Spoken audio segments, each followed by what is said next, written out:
Evangelho de Lucas, capítulo 1.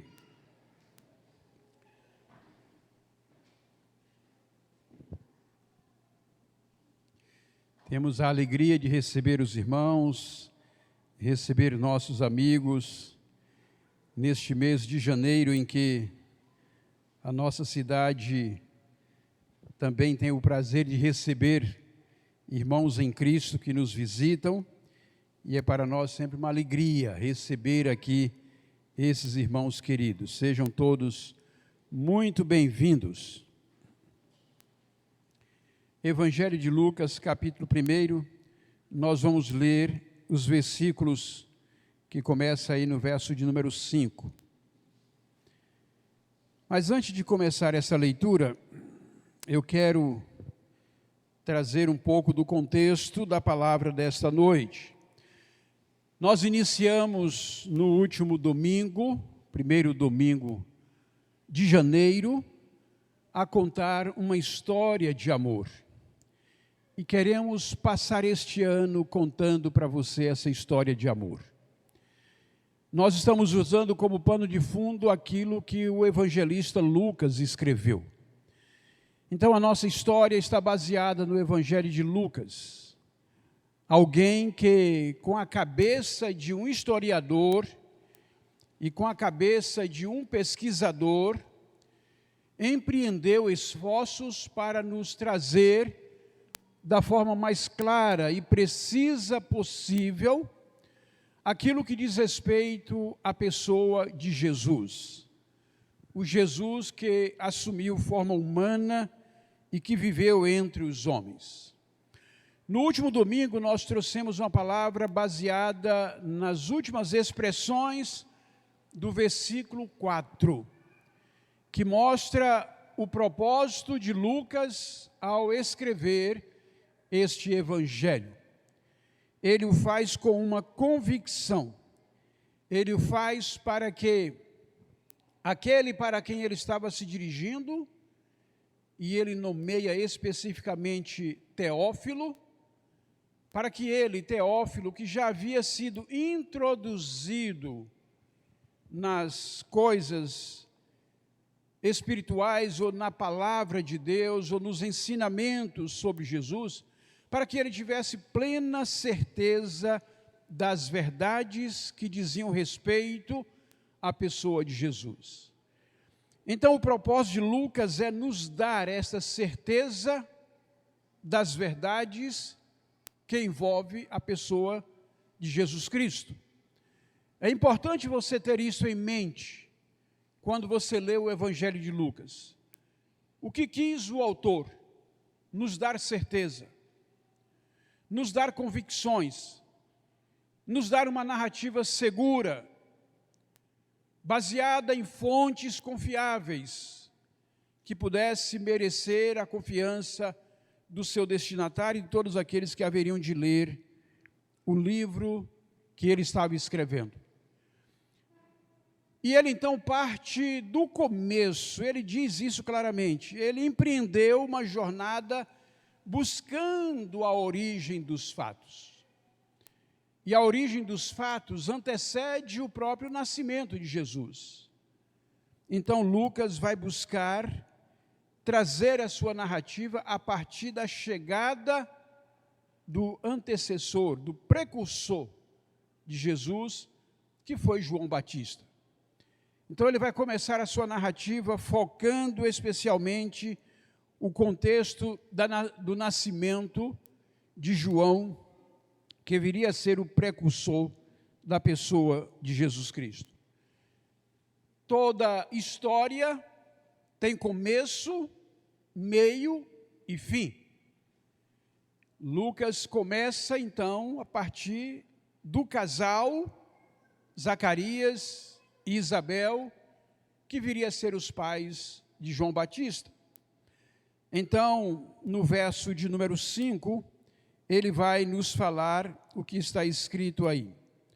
Nos dias de Herodes, rei da Judeia, houve um sacerdote chamado Zacarias, do turno de Abias. A mulher dele era das filhas de Arão e se chamava Isabel.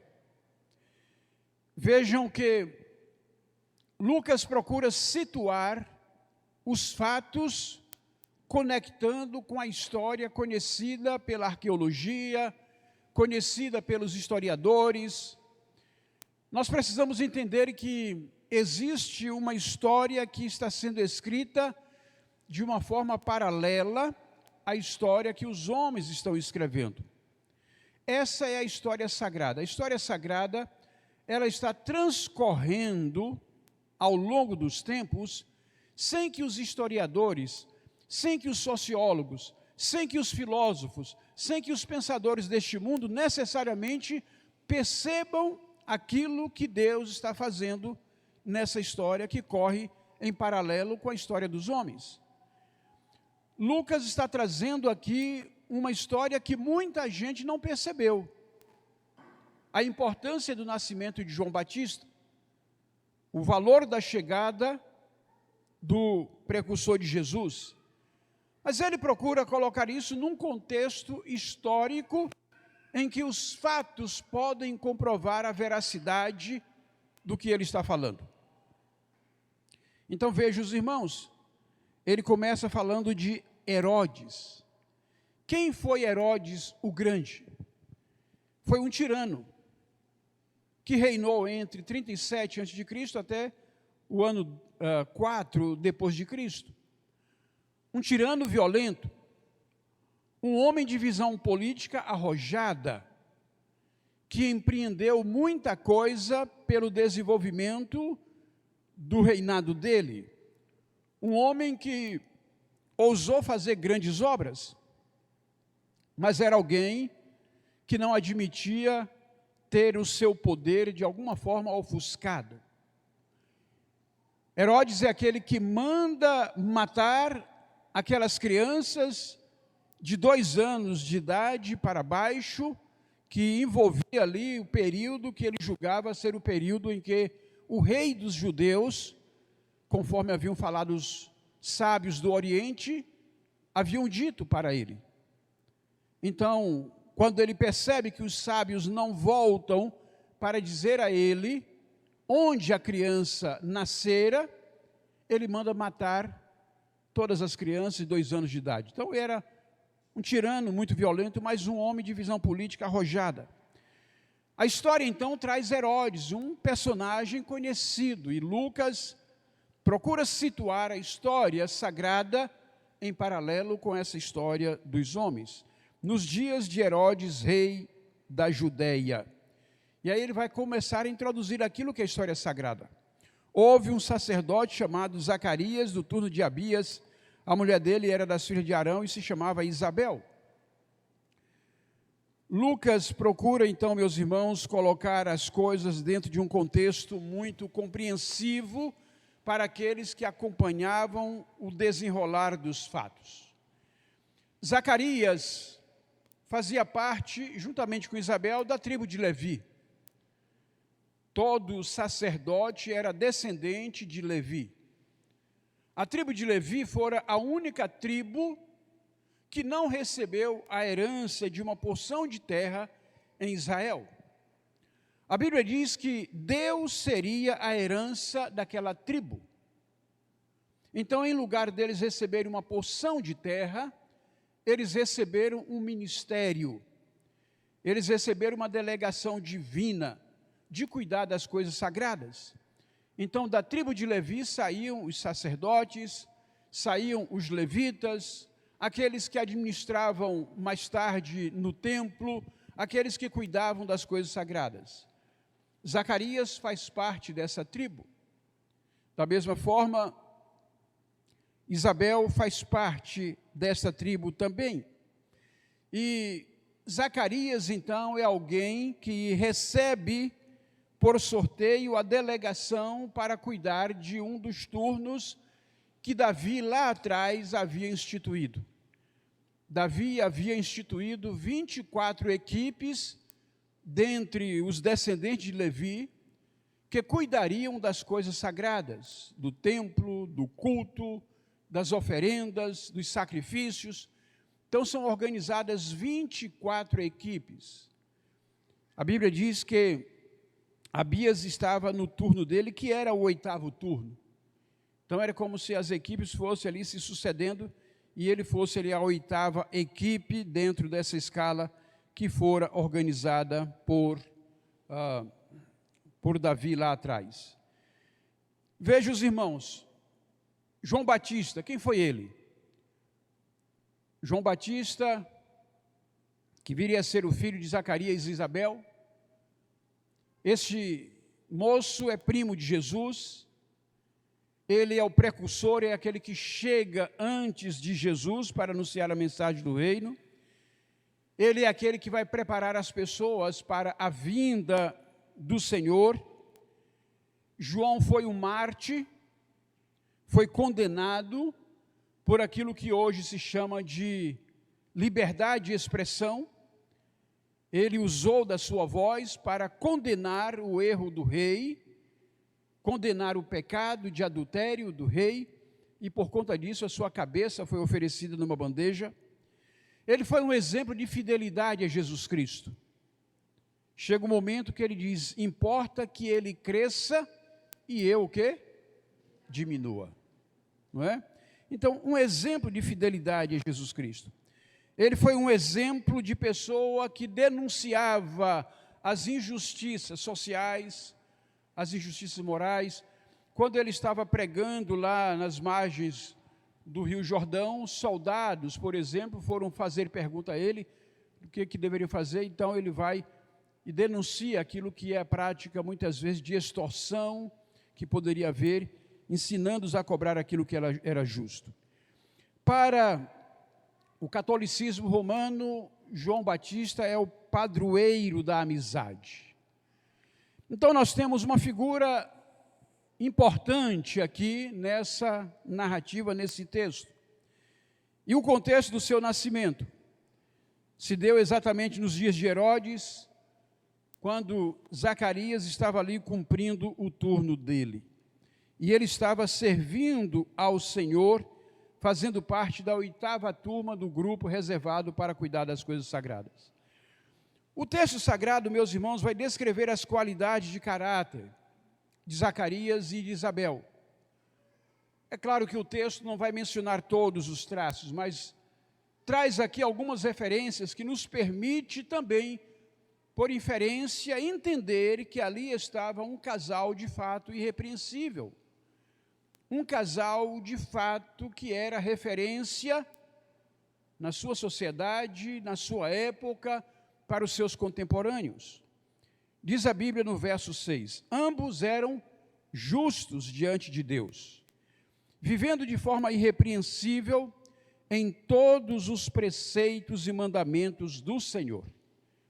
Vejam qualidades de um casal irrepreensível, justo diante de Deus, vive de uma forma correta, anda segundo os preceitos e os mandamentos do Senhor. Certamente era um casal temente a Deus, certamente era um casal que tinha vida devocional, era um casal que buscava a presença do Senhor. Esse casal não receberia a designação que recebeu se não tivesse uma estreita relação com Deus, se não tivesse uma intimidade com o Senhor. Quando nós olhamos para traços de caráter, nós vamos ver o que diz o Salmo de número 15, por exemplo. O Salmo de número 15 diz assim, ó, Senhor, quem habitará no teu tabernáculo? Quem poderá morar no teu santo monte? São duas perguntas que o salmista faz e que aparentemente teriam um tom retórico, mas que na verdade não é, ou não são perguntas meramente retóricas. São perguntas para introduzir aquilo que pode-se dizer que é o caráter de um discípulo, o caráter de um cristão, que Deus espera venha habitar no seu santo monte, nos tabernáculos do Senhor. Quem habitará no teu tabernáculo? E aí ele vai responder a partir do verso 2. Aquele que vive com integridade, aquele que pratica a justiça, aquele que de coração fala a verdade, aquele que não difama com a sua língua, não faz mal ao próximo, nem lança injúria contra o seu vizinho, aquele que a seus olhos tem por desprezível ao que merece reprovação, ou seja, não é conivente com as coisas erradas que estão ao seu redor, mas honra os que temem o Senhor. Você que às vezes aplaude o profano, mas às vezes é ferrenhamente crítico para com o servo de Deus, cuidado. Tem por desprezível o que merece reprovação, mas honra os que temem o Senhor. Aquele que jura e cumpre o que prometeu. Palavra do crente, diz a Bíblia, deve ser sim, sim, não, não. Mesmo com prejuízo próprio, aquele que não empresta o seu dinheiro com usura, ou seja, não é um agiota, não é um explorador, nem aceita suborno contra o inocente. Juízes que aceitam suborno contra os inocentes, um dia serão colocados diante do grande juiz. Quem age assim não será jamais abalado. Então, o Salmo de número 15 é um salmo que oferece para nós uma referência de pessoa de caráter, pessoa íntegra, pessoas que devem ter uma vida irrepreensível. Certamente, Zacarias e Isabel eram pessoas que observavam aquilo que está neste salmo. Mas vejam, casais consagrados a Deus, eles também passam por frustrações. Casais que têm uma vida santa, irrepreensível, correta, justa, temente ao Senhor, esses casais também sofrem frustrações. Frustrações existenciais, frustrações pessoais, frustrações as mais diversas, sonhos não realizados, orações nem sempre respondidas, pedidos nem sempre satisfeitos. Diz o verso 7, eles não tinham filhos, porque Isabel era estéril e os dois já tinham idade avançada. E aconteceu que enquanto Zacarias exercia o sacerdócio diante de Deus, na ordem do seu turno, coube-lhe por sorteio, segundo o costume sacerdotal, entrar no santuário do Senhor para queimar o incenso. Durante esse tempo, toda a multidão do povo permanecia na parte de fora, orando. Vejam, era um casal irrepreensível, como diz o verso de número 6. Mas esse casal sofria de uma decepção, que era a esterilidade de Isabel, em que ela não tinha filhos, e certamente ela sonhava com isso, e os dois já eram de idade avançada. Do ponto de vista biológico, pessoas que já não mais podiam conceber, pessoas que já não mais podiam ser pai ou mãe. E eles estavam ali, servindo ao Senhor, em meio às suas frustrações, em meio a situações não atendidas conforme o desejo do seu coração, mas continuavam justos, continuavam tementes a Deus, não se revoltaram contra o Senhor, não blasfemaram de Deus, não rejeitaram o desígnio de Deus para as suas vidas. Há pessoas que, diante das suas frustrações, elas ficam indagando a Deus: por que comigo, Senhor? Por que comigo? É como se a pessoa estivesse dizendo para Deus: o Senhor não vê que eu sou mais especial do que fulano Beltrano, do que aquele ou aquele outro que passou por isso? E às vezes não aceita os desígnios do Senhor, não aceita aquilo que Deus está reservando para ele. Então, o texto mostra que eles lidavam com a esterilidade e com uma idade avançada.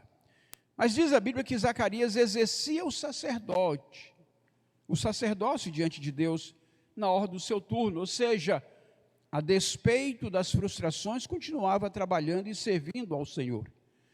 Enquanto ele está trabalhando e servindo a Deus, o que acontece? Ele está lá no templo oferecendo incenso, conforme o sorteio do seu turno, e aí o que acontece? Diz o verso 10, durante esse tempo, toda a multidão do povo permanecia na parte de fora, fazendo o quê? Orando. Orando. Este é um dos legados que Deus confia à igreja dele, orar por aqueles que estão servindo o Senhor. Orar pela sua liderança, orar pelos missionários, orar pelos pastores, orar por aqueles que estão exercendo algum tipo de liderança nas coisas espirituais, porque a responsabilidade é grande e o Senhor olha para alguns de nós e nos chama para missões específicas dentro do seu reino. Então o que se espera é que se faça aquilo que o povo fazia enquanto Zacarias estava servindo ali. Que o povo esteja orando, sustentando-nos com as suas orações. Zacarias estava servindo, e enquanto ele trabalhava, o povo estava ali orando. O sacerdócio, meus irmãos, abrange várias frentes de atuação. O trabalho do sacerdote não era somente entrar no templo e fazer as oferendas que eram feitas uma vez por ano, levando sobre si a representatividade dos pecados do povo, com a confissão que ele levava nas suas vestimentas, em que se apresentava diante de Deus para ali fazer intercessão pelo povo. O ofício sacerdotal não era somente aquele. Além disso, havia outros ofícios que cabia a ele cumprir. E enquanto ele está cumprindo os seus ofícios, Deus o designa para atividades diferenciadas. Enquanto ele está cumprindo os diferentes ofícios do sacerdócio, Deus o coloca diante da oportunidade de representar o povo no lugar sagrado. E ali ele leva sobre si os pecados do povo para apresentar em confissão ao Senhor. Daí a importância daquele momento na vida de Zacarias, quando ele se recolhe e o povo está do lado de fora orando.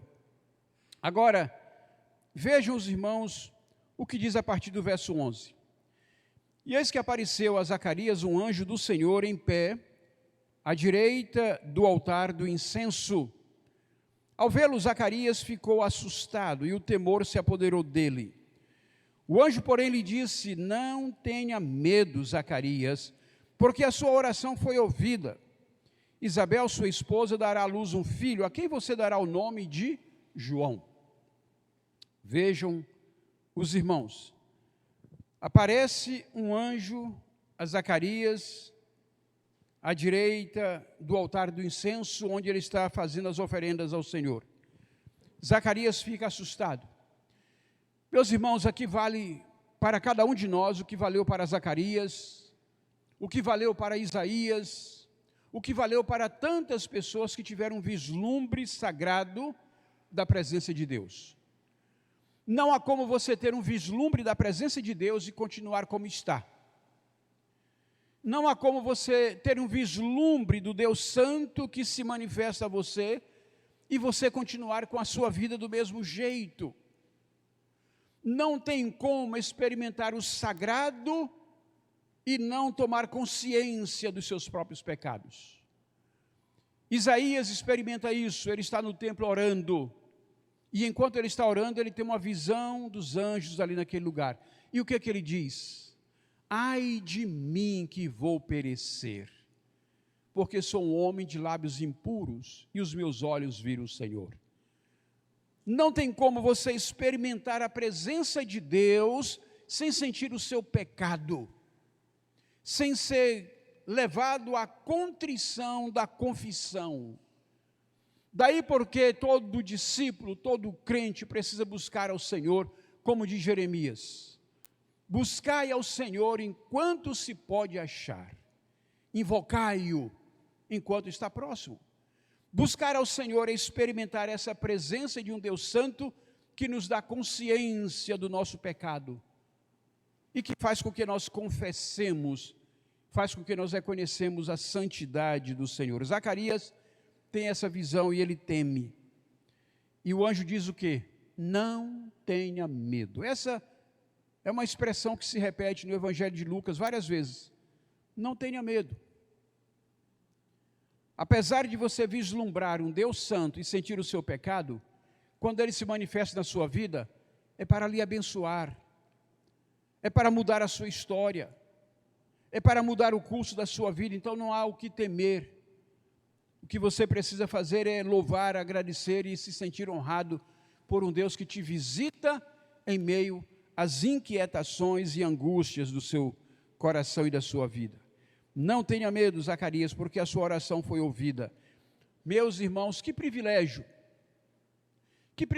um homem ouvir de Deus, através de um anjo por ele enviado, uma resposta como essa: a sua oração foi ouvida.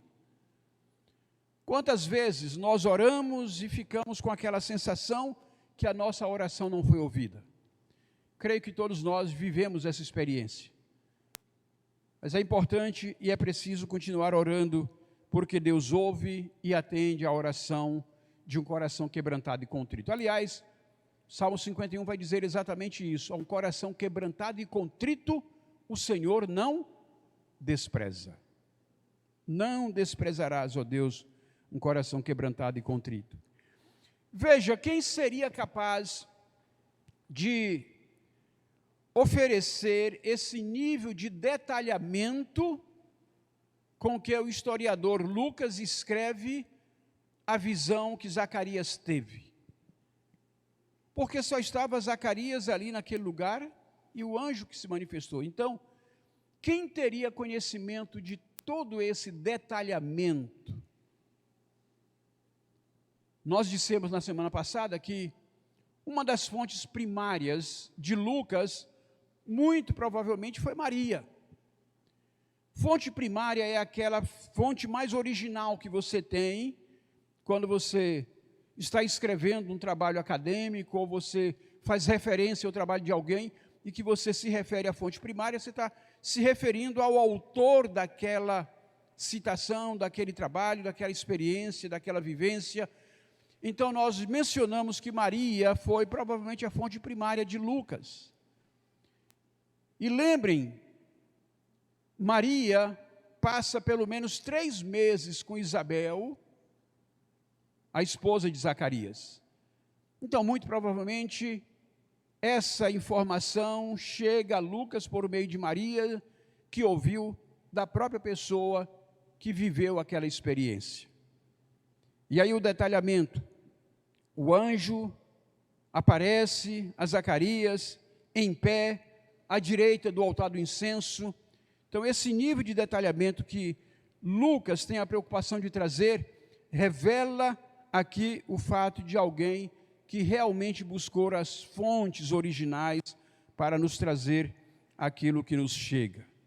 Maria, então, muito provavelmente foi essa fonte.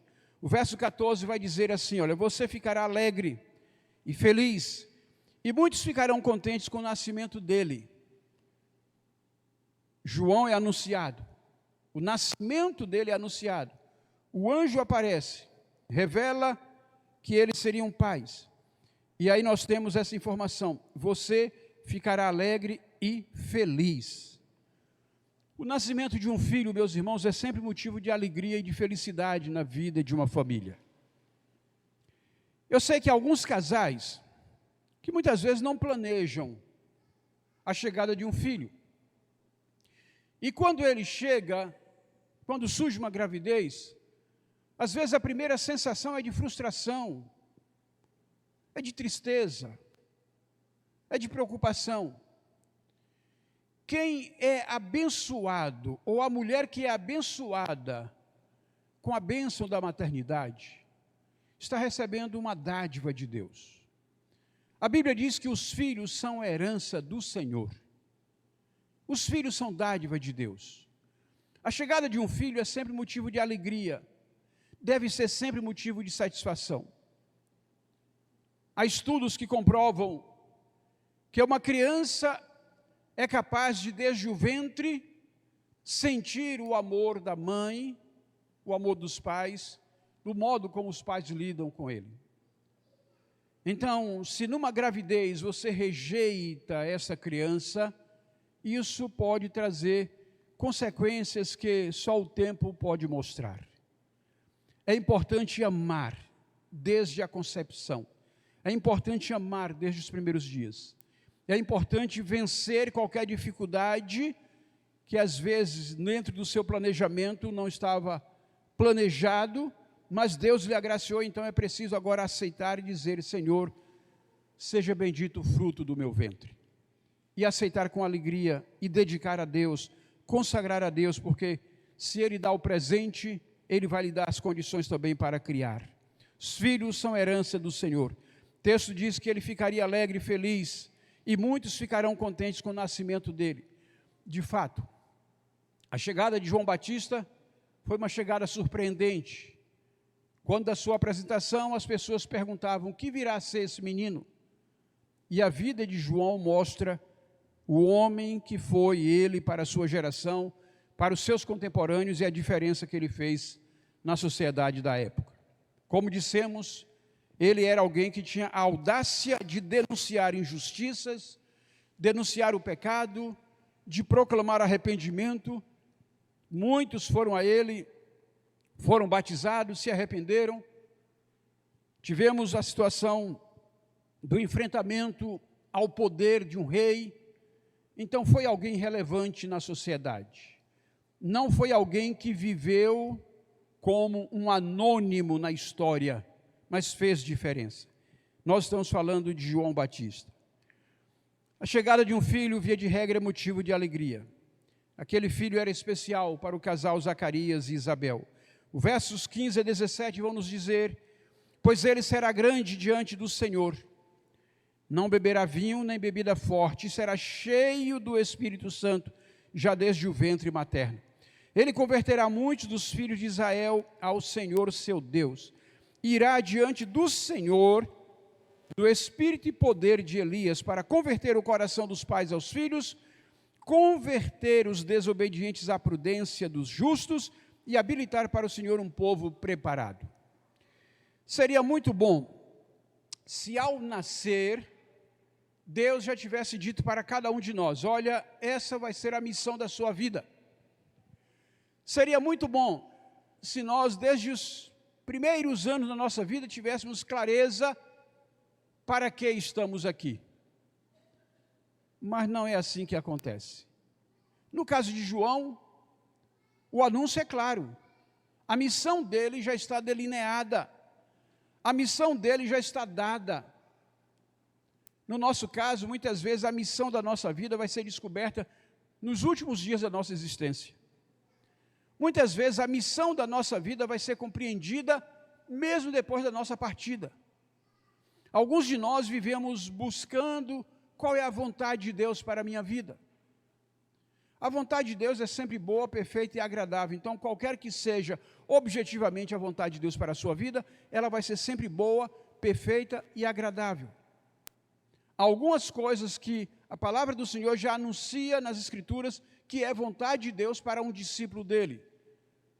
Ide por todo o mundo, por exemplo, é vontade do Senhor. Façam discípulo de todas as nações, batizando-os em nome do Pai, do Filho e do Espírito Santo. E eis que eu estou convosco todos os dias até a consumação dos séculos. Isso é vontade do Senhor. O discípulo é aquele que frutifica, frutos que permanecem. Isso é vontade do Senhor. Viver uma vida de integridade, como nós vimos aqui no Salmo 15, isso é vontade do Senhor. Então tem várias coisas que a Escritura está revelando que são vontade de Deus para a nossa vida. Deus não está nos deixando às cegas, sem uma orientação. Ele já tem dado a orientação. Mas em alguns casos, há uma situação em que a missão é dada com clareza, com objetividade. E é o que acontece aqui no caso de João. Ele será grande diante do Senhor. Em que sentido João foi grande? Vejam, do ponto de vista humano, do ponto de vista da lógica humana, João foi um fracasso. Porque a cabeça dele acabou numa bandeja. Então, do ponto de vista da lógica humana, ele teria fracassado. Mas antes dele nascer, a Bíblia diz que ele seria grande. E a missão que ele cumpriu foi de fato uma missão grande. Foi uma missão grandiosa. E em que sentido uma pessoa é grande mesmo que ele acabe numa cruz? Em que sentido uma pessoa é grande mesmo que a sua cabeça acabe numa bandeja? Uma pessoa é grande quando ela consegue cumprir o propósito de Deus para a sua vida neste mundo. Amém? Uma pessoa é grande quando ela cumpre o propósito de Deus para a sua vida neste mundo. Paulo diz: já estou crucificado com Cristo, vivo não mais eu, mas Cristo vive em mim, e a vida que agora vivo na carne, vivo na fé. Então, se nós cumprimos o propósito de Deus, nós estaremos exercendo uma grande atividade neste mundo. A Bíblia diz: que adianta ganhar o mundo inteiro e perder a sua alma? Você pode ser famoso, você pode ser um profissional bem-sucedido, chefe de família bem-sucedido, mas se você fracassa enquanto discípulo, talvez você tenha cumprido pela metade a missão da sua vida. A missão da sua vida é discipular aqueles que Deus lhe confia como filho. Se você é um cristão, discipulá-los, prepará-los para encarar a vida servindo e temendo ao Senhor. E procurar cumprir o propósito de Deus, isso nos faz grandes dentro do cumprimento do propósito do Senhor. Ele será grande diante do Senhor. E aí diz: não beberá vinho nem bebida forte, será cheio do Espírito Santo já desde o ventre materno. É aquilo que o Antigo Testamento chama de nazireu.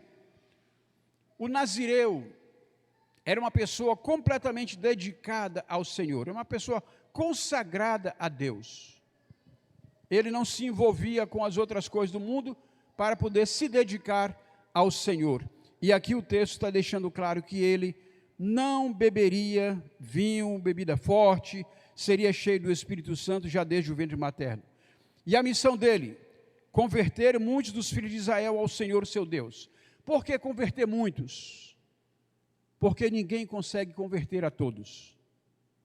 A palavra do Senhor vem para todos. A Bíblia diz que Deus não tem prazer na morte do ímpio. Pelo contrário, o prazer de Deus é que todos sejam salvos. Mas a palavra é anunciada e nem todos crerão. A palavra é proclamada, mas nem todos crerão. Mas muitos vão crer. Então ele converteria muitos dos filhos de Israel ao Senhor, e assim aconteceu. Muitos foram a João no Jordão para serem batizados, confessando os seus pecados de arrependimento. E diz o verso 17: e ele irá adiante do Senhor no espírito e poder de Elias. O Antigo Testamento falava que alguém viria antes do Messias no espírito de Elias. João é essa pessoa. Para converter o coração de quem? Dos pais aos filhos. João haveria de ser um instrumento de recuperação no nível de relacionamento na família. João seria alguém que viria para abençoar a relação entre pais e filhos, filhos e pais, alguém que viria para promover restauração, conciliação. Além disso, ele seria alguém que iria converter os desobedientes à prudência dos justos. É alguém que haveria de chamar as pessoas à consciência do que é ser justo, do que é correto, do que é decente. Alguém que haveria de entregar a sua vida por uma causa nobre, que era transformar gente corrupta em gente justa e decente. E ele também habilitaria para o Senhor um povo preparado. Haveria de ser aquela pessoa que inspiraria outros a se prepararem para o Senhor. Lembram que 2 dos discípulos dele estão com ele, e Jesus vai passando e ele diz: eis o Cordeiro de Deus. E aqueles 2 discípulos deixam João e passam a seguir Jesus. Lembram disso? Então ele seria essa pessoa que habilitaria pessoas para um povo preparado, pessoas que haveriam de caminhar com o Senhor. Meus irmãos, mesmo sendo um sacerdote consagrado ao Senhor, temente a Deus, justo, de vida irrepreensível, como era o caso de Zacarias, às vezes a pessoa passa por situações de dúvida, a pessoa enfrenta suas incertezas, a pessoa tem que lidar com as suas inseguranças, com os seus temores. É o que acontece com Zacarias, verso 18. Então Zacarias pergunta ao anjo: como terei certeza disso? Pois eu sou velho e a minha mulher também já tem idade avançada. Ele ouve o anúncio do anjo e antes que a coisa ficasse clara, ele, mas logicamente esse negócio vai funcionar mesmo? Eu já sou velho, minha mulher também idade avançada, como é que isso vai funcionar? Então ele levanta ali aquela dúvida, aquela incerteza. Aí o verso 19, o anjo respondeu: eu sou Gabriel, que estou a serviço de Deus, e fui enviado para falar com você e lhe trazer esta boa notícia. Todavia você ficará mudo e não poderá falar até o dia em que essas coisas vierem a acontecer, porque você não acreditou nas minhas palavras, as quais no devido tempo se cumprirão. Gabriel era um anjo designado por Deus, ou é um anjo designado por Deus para cumprir missões especiais. Ele aparece aqui para anunciar a chegada de João, depois vai aparecer para anunciar a chegada de Jesus, mas lá no Antigo Testamento, no livro de Daniel, ele também aparece. Daniel 8,16 diz: e ouvi uma voz do homem que vinha das margens do rio Ulai, e que gritou assim: Gabriel, explique a visão a esse homem. Daniel 8,16. Aí você vai para Daniel 9, 21 a 23, está escrito: sim, enquanto eu assim orava, Gabriel, o homem que eu tinha visto na minha visão anterior, veio rapidamente, voando, e tocou em mim. Era a hora do sacrifício da tarde. Ele queria instruir-me, falou comigo e disse: Daniel, agora eu vim para dar a você inteligência e discernimento. Quando você começou a fazer as suas súplicas, foi dada uma ordem, e eu vim para explicar tudo a você, porque Deus o ama muito. Portanto, preste atenção à mensagem e entenda a visão. Gabriel é um anjo designado por Deus para trazer revelações especiais. E aqui ele traz ao profeta Daniel revelações de coisas que haveriam de se cumprir ainda nos tempos futuros. Ele revela coisas que para nós ainda são uma expectativa. Ele revela a João, revela a Maria, aquilo que haveria de se cumprir com a chegada dos seus filhos, e já diz como eles seriam diante dos homens, eles seriam grandes. Gabriel cumpre missões especiais. Talvez você não tenha tido uma visão de anjos, mas Deus está atento ao seu clamor, está atento à sua oração, está ouvindo os seus choros, Deus está vendo os seus gemidos, e diz o texto aqui, quando ele fala para a pessoa de Daniel, no segundo texto, ele diz, sim, enquanto eu assim orava, Gabriel, o homem que tinha visto na minha visão anterior, veio rapidamente, voando e tocou em mim. Era a hora do sacrifício. Ele queria instruir-me, falou comigo e disse: Daniel, agora eu vim para dar a você inteligência e discernimento. Fonte da sabedoria é Deus. Provérbios vai dizer: o temor ao Senhor é o princípio da sabedoria. Então, discernimento, inteligência, Deus dá. E aí, olha o que diz o verso 23 de Daniel 9. Quando você começou a fazer as suas súplicas? Foi quando você começou a fazer. As suas orações não são ouvidas depois que você já passou 20 anos orando. Desde que você começou a fazer suas súplicas, Deus está ouvindo. Deus está acolhendo. Ele está recebendo as suas orações. Foi dada uma ordem, desde que você começou a fazer suas súplicas, foi dada uma ordem, e eu vim para explicar tudo a você. Então, naquele caso específico, Gabriel aparece para cumprir uma missão especial, uma missão que Deus havia lhe confiado. Todavia você ficará mudo, diz o texto. E aí, meus irmãos, é preciso que, diante das nossas realidades de dúvidas e incertezas, é preciso aceitar as consequências delas e permitir que as marcas que Deus quer colocar em nós nos acompanhem. A dúvida de Zacarias foi contemplada com uma situação em que ele ficaria mudo, e ele ficou mudo até o nascimento de João. Jacó luta com Deus e sai manquejando da presença do Senhor. Paulo tem experiências intensas com Deus e sai da presença de Deus com um espinho na carne, e lá no final de Gálatas ele vai dizer: quanto ao mais ninguém me moleste, porque eu trago no corpo as marcas de Jesus. Então é preciso aceitar as marcas que Deus vai colocando na vida dos seus filhos. E as marcas que Deus coloca, muitas vezes elas servem de testemunho. As marcas deixadas ali em Zacarias foram marcas que haveriam de servir de testemunho diante do povo. O povo estava esperando, verso 21, o povo estava esperando Zacarias e admirava-se com a demora dele no santuário. Quando Zacarias saiu, não lhes podia falar. Então entenderam que ele havia tido uma visão no santuário e expressava-se por sinais e permanecia mudo.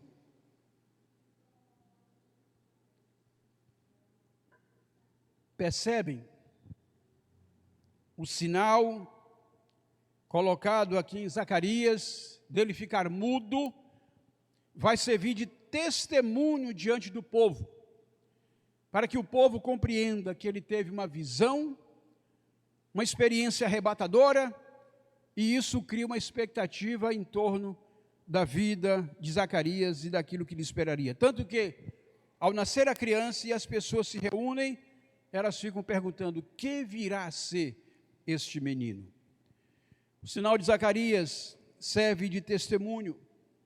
O sinal que Deus tem colocado na sua vida é para servir de testemunho também. Talvez uma marca, talvez uma lembrança, talvez uma situação de cura, uma situação de libertação, uma situação de restauração, um casamento que foi recuperado, uma enfermidade grave que foi curada, um problema sério que foi resolvido. Deus lhe permite essas experiências para que você use isso para a glória dele. Deus não precisa operar milagres para que as pessoas entendam que ele é Deus. Se ele fizer milagre, ele é Deus. Se ele não fizer, como diz a canção, ele continua sendo Deus. Jesus disse: bem-aventurados que não viram e creram. O milagre muitas vezes é para os infiéis, é para aquele que não tem fé. Muitas vezes precisamos do milagre para crer. Bendito é aquele que crê, sem expectativa do milagre. Mas muitas vezes o Senhor realiza o milagre para que isso sirva de testemunho para a glória dele na vida de outras pessoas. João Batista, meus irmãos, era um profeta enviado por Deus 400 anos depois, desde o último profeta. O último profeta pronunciara as suas profecias 400 anos antes. Havia naquele período aquilo que os teólogos chamam de o silêncio de Deus. É o chamado período interbíblico entre o Antigo e o Novo Testamento, cerca de 400 anos, um pouco mais do que isso, que não tem profetas. Então João viria a ser o último dos profetas que fecharia ali o Antigo Testamento. Jesus começa a história do Novo Testamento. Mas o Novo Testamento, então, Lucas está escrevendo já a partir da vida de João. Vejam o testemunho de João Batista, conforme as palavras de João, o evangelista, no capítulo 1, 19 a 28. Este foi o testemunho de João quando os judeus lhe enviaram de Jerusalém sacerdotes e levitas para perguntar: quem é você? Ele confessou e não negou, confessou: eu não sou o Cristo. Diante disso lhe perguntaram: quem é você então? Você é Elias? Ele disse: não sou. Evangelho de João, capítulo 1, 19 a 28. Então perguntaram: você é o profeta? Ele respondeu: não sou.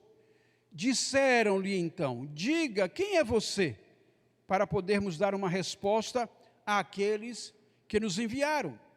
O que é que você diz a respeito de si mesmo? Então ele respondeu: eu sou a voz do que clama no deserto. Endireitem o caminho do Senhor, como disse o profeta Isaías.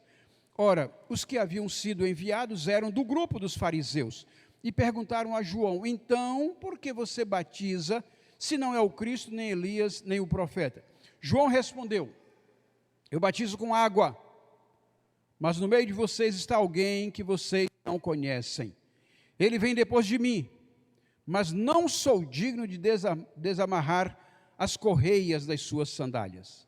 Essas coisas aconteceram em Betânia, do outro lado do Jordão, onde João estava batizando. Vem alguém de quem não sou digno de desamarrar as correias das sandálias. João tem consciência do seu lugar na história. Ele sabe que ele é apenas um proclamador de Jesus. Ele é alguém que levanta a bola para que Jesus faça o gol. E quando Jesus faz o gol, quando ele morre na cruz do Calvário,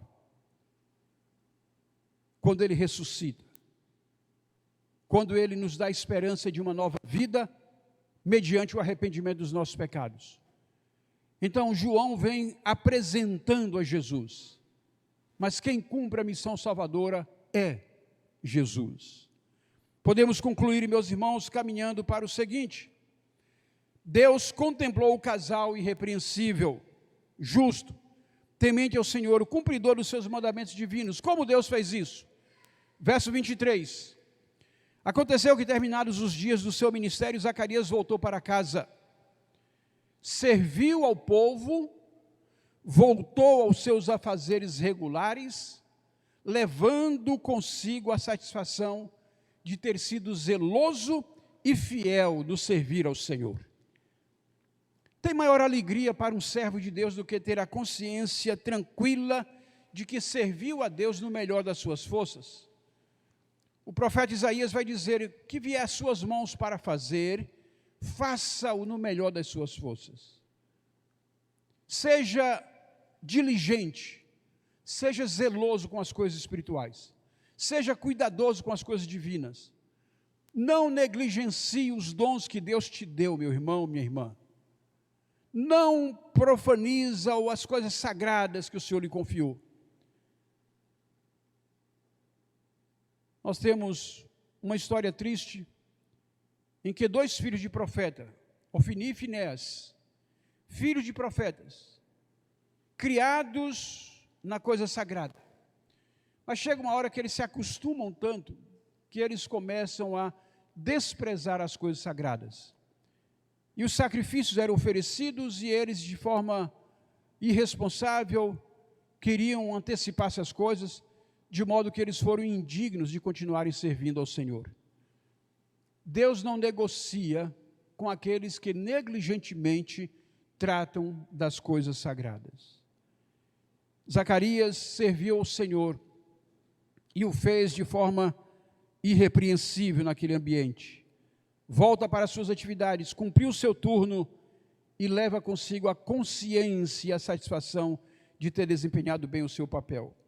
Verso 24, passados esses dias, Isabel, a mulher de Zacarias, ficou grávida, e ela não saiu de casa durante 5 meses, dizendo: vejam, aquela que era idosa, aquela que era estéril, mas era irrepreensível, era justa, era temente a Deus, essa mulher, quando biologicamente falando já não era mais possível ser mãe, Deus a contempla com a maternidade. Deus abre a sua madre e coloca lá um filho, e esse filho haveria de ser alguém especial. Meu irmão, minha irmã, a sua causa parece impossível para você, mas para Deus não há impossível. Aquilo que você acha que não tem mais jeito, Deus está dizendo: deixa comigo, entrega nas minhas mãos, lança sobre mim a tua ansiedade, eu cuidarei de ti. Qualquer que seja a situação que lhe pareça impossível, para Deus isto não é impossível. O Senhor Jesus disse que aquele que tem fé é capaz de transportar os montes. E não precisa ser uma grande fé, do tamanho de um grão de mostarda. Ou seja, a fé precisa se materializar. A fé não deve ser um conceito subjetivo, mas a fé precisa ser algo real, vivencial, experimental, em que você se apropria daquilo que Deus está te prometendo. Serviu e voltou para a sua casa. Aquela que era estéril, agora fica grávida. A mulher estéril, de idade avançada, é abençoada com a bênção da maternidade. Verso 25. O Senhor me fez ao contemplar-me para acabar com a minha vergonha diante das pessoas. Isabel está dizendo, foi isso que Deus fez comigo. Contemplou-me, removeu a vergonha que eu tinha diante das pessoas. Aquela mulher digna, decente, de caráter, fiel ao Senhor, restou-lhe a alegria de ter a sua sorte restaurada, de ter a sua vergonha e possível tristeza removidas com a dádiva da maternidade. A Bíblia diz que o choro pode durar uma noite, mas a alegria vem ao amanhecer. Isabel viveu o seu momento de noite, mas ela viveu o alvorecer de um novo dia. Não perca a fé, não perca a sua esperança. O Deus que responde às orações pode estar trabalhando para lhe surpreender com o melhor que Ele tem para você. Não há impossível para o Senhor. Continue diligente em temer a Deus, guardar seus mandamentos. Seja um discípulo consagrado, irrepreensível. Conserve o bom caráter. No tempo certo, o Senhor há de conceder aquilo que almeja o seu coração e há de lhe conceder a honra que talvez você esteja achando que não chegará mais. Então somente permanece fiel, permanece temente, permanece buscando ao Senhor e não desista de orar e confiar que Deus ouve, responde e atende às orações. Lucas nos mostra um casal irrepreensível, mas um casal que viveu frustrações, que teve suas decepções, mas um casal que serviu ao Senhor com integridade, e enquanto servia, o fazia com alegria, e Deus os abençoou, contemplando seus corações, concedendo aquilo que eles almejavam. O que você sonha para 2025? O que você almeja para este novo ano? Quais as suas expectativas colocadas diante de Deus? O que você pleiteia do Senhor neste novo ano? Busque com fé, e Deus há de conceder o que deseja o seu coração. Um dos desejos do meu coração é que nós tenhamos aqui vários irmãos, relacionando-se com seus vizinhos, amando seus vizinhos, conquistando seus vizinhos para a mensagem do reino, mostrando que o amor de Deus que lhe alcançou, também pode alcançar o coração do seu vizinho. E assim que nós tenhamos a alegria de ser agentes de Deus na vida e na transformação de outras pessoas ao nosso redor. Amém? Pai, eu quero bendizer o Teu nome, dar graças pela palavra do Senhor, palavra que nos ilumina, que nos instrui, que nos corrige, palavra que nos mostra o caminho a ser seguido. Ó Deus, eu te peço, em nome de Jesus, traz clareza aos nossos corações.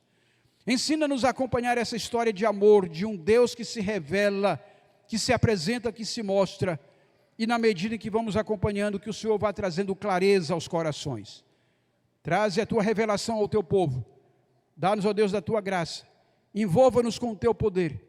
Manifesta em nosso meio o derramamento da Tua misericórdia. E aqueles que estão buscando a face do Senhor, e que o fazem, ó Deus, com corações retos, que o Senhor lhes contemple o coração, e o Senhor os abençoe, concedendo aquilo que cada um almeja. Nós te rogamos que o Senhor continue cuidando de nós. Assim oramos, Pai, no nome de Jesus. Amém.